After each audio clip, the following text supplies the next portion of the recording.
Seja bem-vindo ao vídeo 6 da série Ciência da Vida Após a Morte. Nós estamos seguindo um livro do Alexandre Moreira, do Schubert e da Mariana Abreu, que está na descrição, que inclusive em português agora, foi lançado em português, está até mais barato, então se você tem interesse, já confere o link.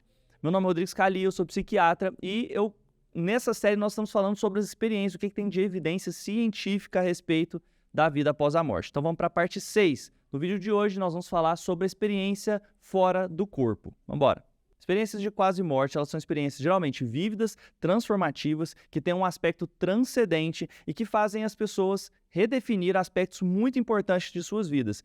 Pessoas que passam por experiências de quase morte geralmente têm elementos muito parecidos entre eles, como, por exemplo, a sensação de estar flutuando fora do corpo, de ter uma perspectiva de fora, vendo a sala que está, e quando retorna uma sensação de maior paz, maior sentido para a vida, e o contato com pessoas que já tinham morrido. Geralmente as pessoas que passam por esse tipo de experiência têm uma sensação de que a vida delas foram transformadas. Elas diminuem a sensação de medo da morte e aumenta a sensação de confiança, a sensação de crença de que uma vida após a morte realmente existe. Uma das coisas interessantes sobre esse tipo de experiência é que elas são muito parecidas independente da cultura da pessoa que passou por essa experiência.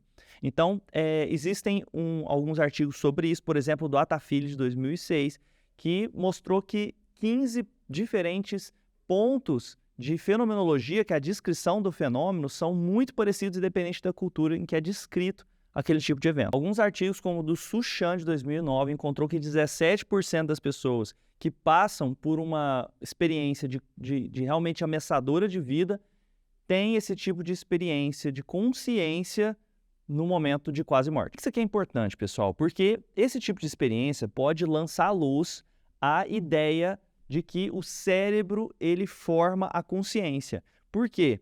Nós já discutimos isso nos primeiros capítulos, né? Se você acredita que o cérebro que forma a consciência, e se tem uma experiência, que são essas experiências de quase morte, que demonstram que havia atividade mental, mesmo com o cérebro desligado, mesmo sem atividade cerebral, você passa a indicar que a fonte de consciência, de inteligência, pode ser externa ao cérebro, certo? Então, esse é o ponto principal. Uma das coisas que é mais estudada nesse tipo de estudo, uma das coisas que é mais estudada nesse tipo de pesquisa é a percepção verídica durante o momento em que o cérebro não estava em funcionamento. Então, vamos citar alguns casos aqui.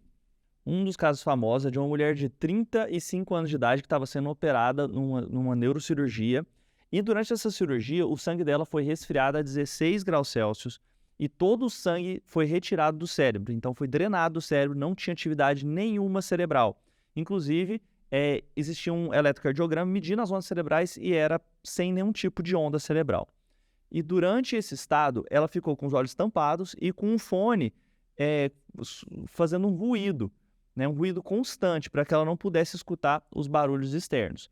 Então, durante essa neurocirurgia, quando ela voltou, apesar de não ter nenhum tipo de atividade cerebral, ela teve uma experiência de quase morte muito vívida, em que ela deu descrição muito detalhada de como foi a cirurgia, dos instrumentos utilizados, que inclusive estavam embalados antes dela entrar em inconsciência, da forma como era o procedimento de serrar os ossos, e inclusive deu descrições de comentários que as enfermeiras fizeram durante a cirurgia, como, por exemplo, que as veias delas estavam muito pequenas ou da dificuldade que tiveram de pegar algumas de suas veias. Então, são descrições extremamente detalhadas que aconteceu enquanto o cérebro estava sem funcionamento nenhum. Esse caso foi descrito no artigo do Kim de 2017. Um outro caso de experiência de quase morte foi publicado na revista The Lancet, que é uma das maiores revistas científicas do mundo, e conta uma enfermeira narrando um caso de um homem que estava fazendo ressuscitação. Então o coração não estava funcionando, ele não tinha nenhum tipo de fluxo sanguíneo, ele estava sendo aplicado aquele tipo de choque para poder ressuscitar. Enquanto isso estava acontecendo, eles foram entubar ele completamente inconsciente e tinha uma dentadura. E ela tira a dentadura e guarda. E aí, alguns dias depois, ele sobreviveu ao experimento, teve uma experiência de quase morte, mas quando ele vê essa enfermeira de novo, ele fala, tá lá, a enfermeira que sabe onde é que está a minha dentadura. E ela se assusta e ele fala, olha, eu vi, você pegou minha dentadura e aí você colocou você colocou num carrinho que tinha uma série de garrafas, na terceira gaveta, atrás de não sei o que, você guardou lá a minha dentadura. E ela se assustou pra caramba, a dentadura realmente estava lá, e ele narrou para ela que estava tendo a visão, enquanto eles estavam tentando ressuscitar ele, a visão de fora do corpo e viu onde é que ela tinha guardado isso.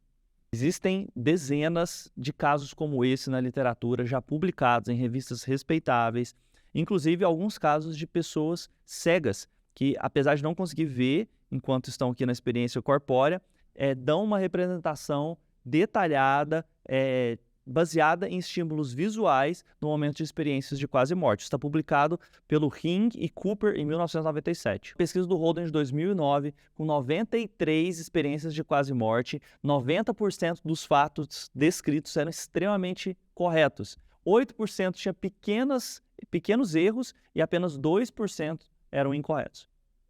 Então, 90% estava completamente correto das experiências do que eram as informações que eram trazidas durante o momento que as pessoas estavam com a consciência física, com o cérebro completamente desligado. Em 1968, um pesquisador chamado Tart colocou uma senhora numa experiência em que ela frequentemente tinha experiência de estar fora do corpo durante a noite. Então, durante 4 dias seguidos, ele observou ela e um dos dias, e aí ele sempre colocava números aleatórios em cima da sua cama, de uma maneira que não era possível ela ver, apenas se ela estivesse realmente flutuando que ela conseguiria ver aqueles números.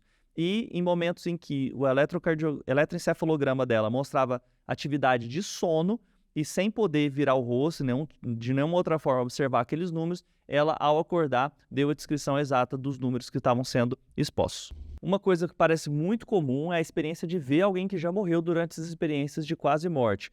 Numa pesquisa publicada pelo Grayson em 2010, com 665 experiências de quase morte, 21% delas encontravam pessoas que já estavam mortas, inclusive algumas que a pessoa que estava passando pela experiência nem sabia que tinha morrido, e 4% delas tinham encontros com pessoas que estavam vivas. Uma coisa interessante também que é pesquisada, e aí eles citam algumas fontes disso, é que as características e informações trazidas nas memórias de experiência de quase morte são extremamente vívidas, lúcidas, com detalhes muito mais parecidos com experiências que foram vividas realmente do que experiências que foram lembradas ou que foram inventadas, imaginadas por alguém. Então eles comparavam, tentavam fazer esforços imaginativos e tentar comparar as descrições. E alguns pesquisadores mostraram que as características de experiências de quase morte são bem diferentes. São muito mais parecidas com experiências de lembranças reais e duradouras do que com imaginação. Isso está no Moore e Grayson, de 2017, Alvarado e Zingron, de 98, e um estudo com 72 experiências de quase morte que encontrou que as descrições dos eventos não se modificavam depois de mais de 20 anos passados daquele evento. Ou seja, era algo que realmente fixava intensamente naquele indivíduo. Agora, uma das coisas que o livro faz, o livro que nós estamos acompanhando, é trazer algumas explicações alternativas para esse evento que não inclua a existência de uma consciência fora do corpo. Tá? O argumento mais comum é de que seja um fenômeno médico, alucinatório, expectativas culturais, imaginação ou medo da morte mesmo, que estejam gerando esse tipo de lembrança. Agora, a maioria dos cientistas que estudou durante um longo período as experiências de quase morte não conseguem encontrar uma explicação coerente que envolva um funcionamento cerebral, já que na maioria das vezes o cérebro não está funcionando durante as experiências. Existem essas lembranças extremamente vívidas, detalhadas, de informações que não seriam possíveis ser obtidas pela pessoa que está passando pela experiência. A diferença gritante da mudança de estilo de vida e do tipo de vida que essas pessoas levam após esse tipo de experiência. Quando a gente imagina a gente mesmo, geralmente a gente imagina na primeira pessoa e não flutuando sobre o nosso corpo.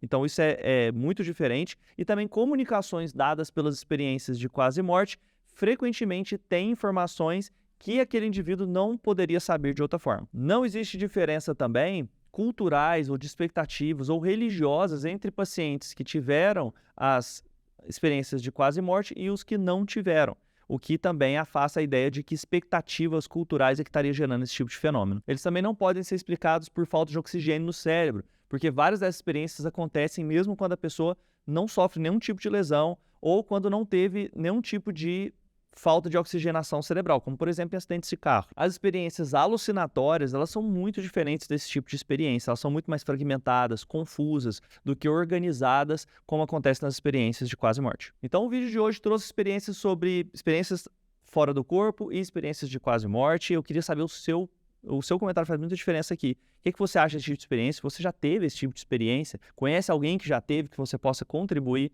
com autores que estejam fazendo esse tipo de pesquisa? E no próximo vídeo, nós vamos trazer evidências científicas já publicadas sobre casos de reencarnação. Muito obrigado por ter participado até aqui, um grande abraço e até a próxima.